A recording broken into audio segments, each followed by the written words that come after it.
Wondering how this can be useful in our garden? Stay tuned for our 2-minute tip and find out.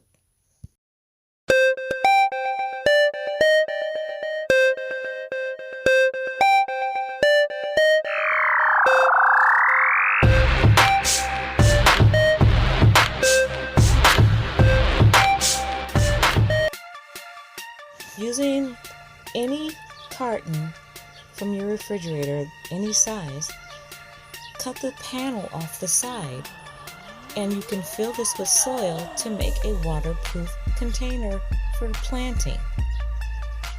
But we're going to not just end right there.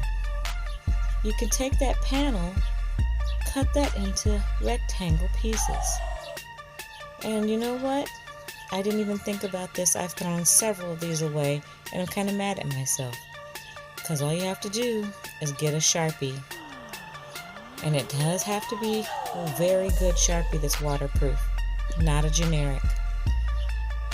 Write the names of the crops that you're planting, along with some popsicle sticks that you can get at any discount store.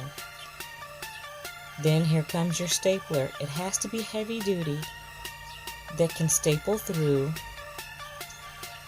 the label and the stick. And you have instant plant markers. You can also put a second side on there so it's not just the one-sided label. Just put them together and staple it after you've had them filled out. And that's it. Happy gardening.